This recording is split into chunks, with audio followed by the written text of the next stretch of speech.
Mengundang Rusia di acara G20 di Bali nanti pada November 2022 oleh pihak Indonesia ternyata membuat Amerika muring-muring marah terhadap Indonesia dan mengancam memboikot G20. Langkah Indonesia ini langkah strategis kah atau langkah blunder? Pentingkah Pak Jokowi sampai harus datang ke Amerika dalam lobby politik ASEAN Amerika kemarin juga melobi untuk G20? Atau sampai-sampai juga harus datang ke markas Elon Musk? Kita akan bahas lebih mendalam tentang keputusan tersebut. Narasi kali ini didukung oleh MillionaireRace.com. MillionaireRace adalah sebuah paket liburan kekinian berhadiah ratusan juta rupiah bagi para peserta yang menjalankan tantangan-tantangan yang diberikan. MillionaireRace.com adalah satu-satunya dan pertama yang mengemas traveling dengan experience vacation, education, tantangan budaya, dan trivia treasure hunt mencari harta karun. Semua event dirancang khusus untuk Anda mendapatkan pengalaman maksimum untuk terkenang selamanya. Pada bulan Juni 2022 ini, Millionaire Race adalah Explore Bromo, Batu, Malang. Kita kembali ke topik pembicaraan tentang G20. Diawali dengan sebuah fakta tentang perang di Ukraina,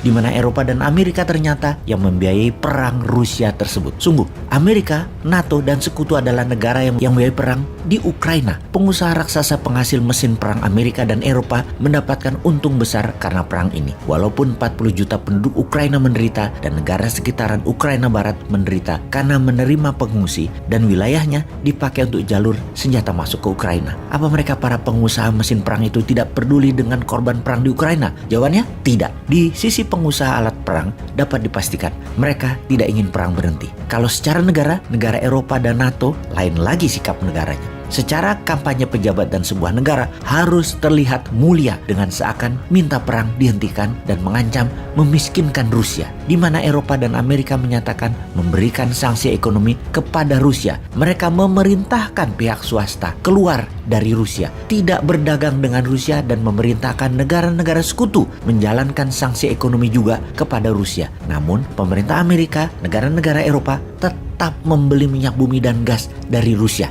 Itu sisi munafiknya mereka. Mereka bisa melarang India, melarang Tiongkok untuk tidak membeli minyak bumi dari Rusia. Namun mereka sendiri masih membeli produk Rusia tersebut. Asli munafik Amerika dan sekutu itu. Kemudian apa yang India lakukan misalnya? Naikkan jari tengahnya ke Amerika dan tetap membeli minyak dari Rusia. Begitu juga Tiongkok. India sejak perang Ukraina meningkatkan pembelian minyaknya dari Rusia hingga 40 juta barel. Sementara Eropa Barat membeli 20 miliar barel dari Rusia. Catat ya, India 40 juta barel selama perang hampir 80 hari Rusia-Ukraina. Sementara Eropa sekutu membeli 20 miliar barel. 500 kali lebih banyak dari India. Eropa sekutu membeli minyak Rusianya. Nilai itu kurang lebih 20 billion dolar setiap bulannya oleh pihak barat selama 3 bulan ini. Eropa, Amerika sekali lagi tetap membeli minyak Rusia. Presiden Uni Eropa mengatakan kemudian, kalau benar-benar ingin menyudahi perang di Ukraina, hentikan semua pembelian minyak bumi dan gas Rusia oleh dunia. Rusia akan tidak punya dana lagi untuk menjalankan perangnya. Namun ternyata tidak mudah hal ini dilakukan. Saat ini terjadi pembicaraan tingkat tinggi di Brussel baru-baru ini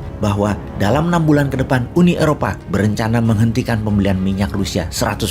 Yang pastinya hal ini kalau benar dijalankan akan membuat Rusia kering. Rencana tersebut akan dijalankan setelah G20 bulan November, yaitu di bulan Desember 2022 ini. Bayangkan, nunggu 6 bulan lagi. Jangan-jangan 6 bulan dari sekarang rakyat Ukraina sudah nggak tinggal di Ukraina lagi. Sudah pindah dan Ukraina luluh lantak sudah. Lalu terjadi perdebatan karena Desember masuk musim dingin. Eropa memerlukan gas dan minyak Rusia. Sebaiknya digeser tambah 3-6 bulan lagi alias 9-12 bulan dari sekarang rencana pemblokade 100% minyak gas Rusia. Kemudian negara seperti Hungaria melalui Perdana Menterinya Viktor Orban malah teriak minta waktu lebih dari 24 bulan lagi dari sekarang agar bisa menyiapkan infrastruktur minyak bumi dari tempat lain yang membuat harga naik 50% lebih mahal dari minyak dan gas Rusia. Minyak dan gas Rusia memakai pipa jalur distribusinya. Kalau sumber lain pakai kapal FSRU misalnya atau tanker yang mereka tidak punya pelabuhannya, di mana mereka menyiapkan silo, tangki dan jalur distribusi baru atau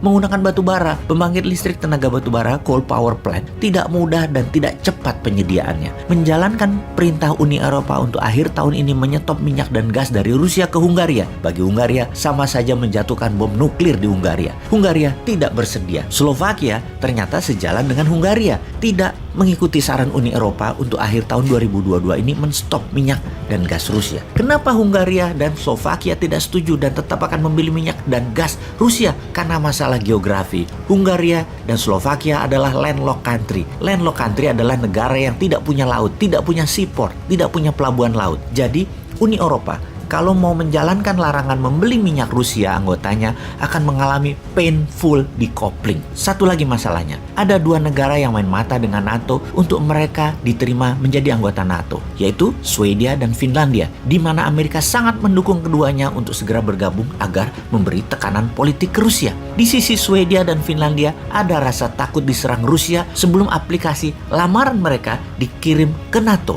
Dan ini memang pernyataan propaganda dari Rusia akan menyerang semua negara baru yang menjadi anggota NATO karena mengancam keamanan negara Rusia. NATO adalah nation threat-nya bagi Rusia. Jadi kembali ke pertanyaan di awal tentang marahnya Amerika kepada Indonesia karena mengundang Rusia di G20 November 2022. Haruslah dilawan karena benar apa yang Indonesia lakukan tersebut, yaitu mengundang semua anggota G20 tanpa pengecuali. Amerika marah sama Indonesia, melarang semua negara membeli produk Rusia, tapi mereka sendiri masih membeli minyak Rusia. Kalau negara lain nggak boleh, dilarang-larang. Kalau sendirinya apa-apa boleh. Itulah Amerika yang double standard. Terus Indonesia harus takut gitu?